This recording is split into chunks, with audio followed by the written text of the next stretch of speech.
Every empire thinks it's invented a new kind of money, and every empire eventually learns it hasn't. Because money follows rules deep, stubborn laws that don't care about politics, promises, or optimism. These laws aren't written in constitutions or taught in schools. They've been discovered, forgotten, and rediscovered across centuries of crises. And if you don't know them, you'll always wonder why the system feels rigged against you. Tonight, we'll uncover the forgotten laws of money from debased coins in ancient Rome to the digital tricks of central banks today. And you'll see why the game was never fair in the first place. Let's start with the most basic and brutal rule, Gresham's Law.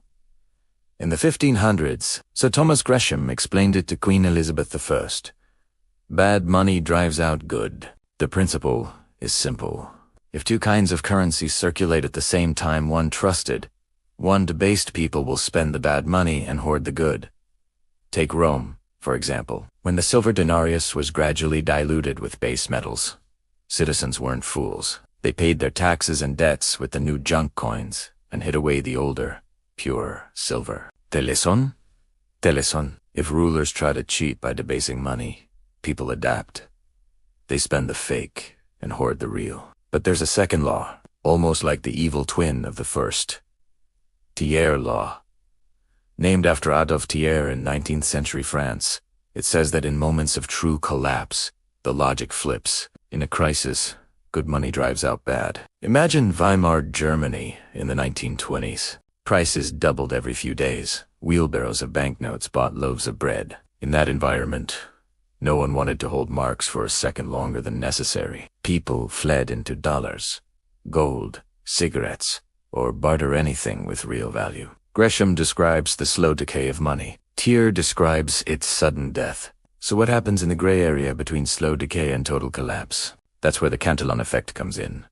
A law that exposes why inflation always feels unfair. Richard Cantillon, an economist in the early 18th century, noticed something.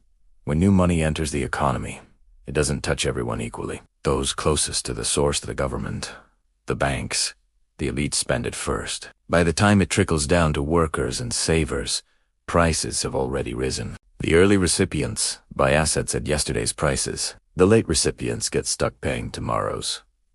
The Cantillon Effect explains why money printing enriches Wall Street but punishes Main Street. It's why stimulus checks vanished into higher grocery bills and housing costs.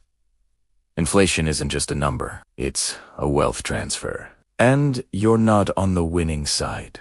If the Cantillon Effect explains why new money flows uphill, then financial repression explains how governments make sure you can never climb out. The term was coined after World War II, when nations faced mountains of debt, so they found a way to trap citizens inside the system and quietly drain their wealth. Central banks kept interest rates artificially low, often below inflation. That meant your savings account was guaranteed to lose value every year. At the same time, capital controls limited your ability to move money abroad. Citizens were stuck earning negative returns, while governments inflated away their debts.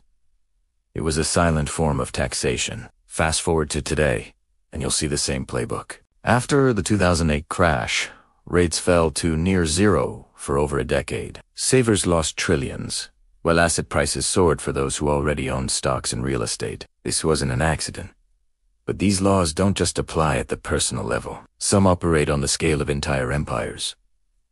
Which brings us to Triffin's paradoxy reserve currency trap. In the 1960s, Robert Triffin warned that if the US dollar was the world's reserve currency, America would need to run massive trade deficits to supply enough dollars for global trade. In the short term, this worked, but in the long term, it guaranteed instability. The more dollars America pushed abroad, the weaker the link to gold became. Triffin's warning came true in 1971, when Richard Nixon ended the gold standard. Since then, the US has run chronic trade deficits, exporting dollars in exchange for goods made elsewhere. Factories left, debt piled up, but the dollar's dominance kept the game alive. The paradox is brutal.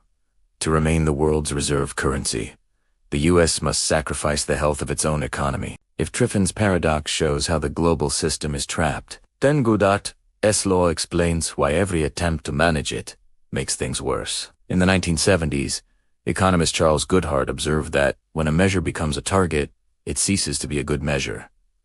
Governments and central banks love numbers. Inflation at 2%. Unemployment at 5%. But once politicians decide to hit them at all costs, they distort the system itself. Take inflation targeting. To hit that 2% target, they manipulated interest rates and fueled asset bubbles. Inflation stayed low on paper, but housing costs, healthcare, and education soared. The official numbers said stability. Real life screamed instability. Goodhart's law reveals the trap. When you manage the numbers, you stop measuring the truth. And finally, the last law.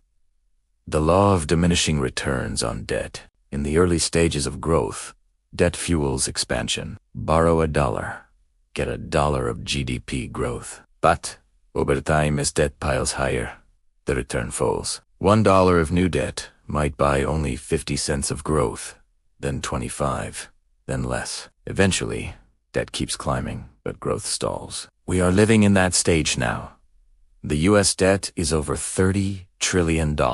Each new borrowing binge produces less real wealth. The math doesn't lie. Debt saturation is the endgame every empire reaches. So what do these laws teach us? That money isn't magic. It's governed by rules as hard as gravity. Bad money pushes out good. Crises force people into sound assets. New money enriches the few. Governments repress citizens to erase debts. Reserve currencies hollow themselves out, and debt, in the end, consumes itself. The forgotten laws of money are survival codes. They explain why inflation robs savers, why wages never keep up, and why Wall Street hits new highs, while your mortgage feels heavier. These aren't random events. They are the rhythm of financial history. The system obeys its own laws, and unless you learn them, you will always play blind. If this gave you a new perspective, hit subscribe. History has the answers. I'll show you where to look.